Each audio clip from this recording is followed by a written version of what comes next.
IPL इतिहास रे पांच पांच थर ट्रॉफी जीतिबा दल Mumbai Indians captain Hardik Pandya Mumbai Indians रु होई जिवे विदा। किछि दिन पूर्व बीसीसीआई रो मुंबई ऑफिस रे आईपीएल अधिकारी एवं दल मालिकंक मध्य एक बड़ बैठक अनुष्ठित होइतिला। एही बैठक रे किछि दलर मालिक बीसीसीआई कार्यालय रे उपस्थित थिबा बेले किछि वर्चुअल अंशग्रहण करथिले।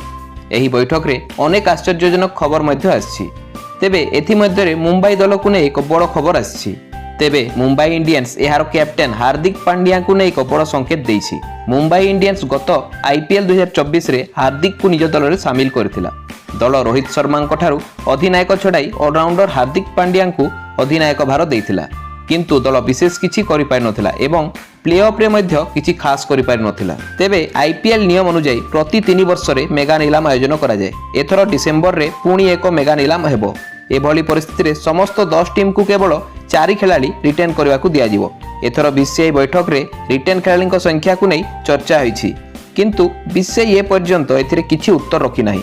किंतु रिपोर्ट अनुसार वर्तमान दल 5 जन खिलाड़ी को रिटेन करि परिबे। तेबे खबर अनुसार मुंबई इंडियंस रोहित शर्मा, सूर्यकुमार यादव एवं जसप्रीत बुमराह को जे कोनोसी मूल्य रे रिटेन करिवा पई चाहिबो। एभली परिस्थिति रे हार्दिक पांड्या को दल रिलीज करिवो, कारण सूर्यकुमार यादव टी20 फॉर्मेट रे टीम इंडिया रो अधिनायक अछंती। एपड़ी परिस्थिति रे मुंबई दल सूर्यकुमार यादव को अधिनायक पद हस्तांतर करि पारे। रोहित शर्मा मध्य सूर्यकुमार यादव को कैप्टेंसी रे खेलिबारे आराम हेबो।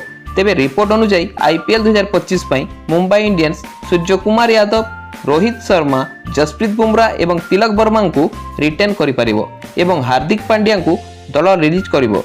एभली परिस्थिति रे दल अनेक नुआ खिलाड़ी को मध्य जोड़िबो। तेबे आपनक मतरे मुंबई दल रे किए अधिनायक हेबा उचित मने करंती कमेंट करि जणांतु। वीडियोटी भल लागिथिले लाइक करंतु एवं एपरि क्रिकेट अपडेट जानिबा पई चैनल को सब्सक्राइब करंतु। धन्यवाद। जय हिंद।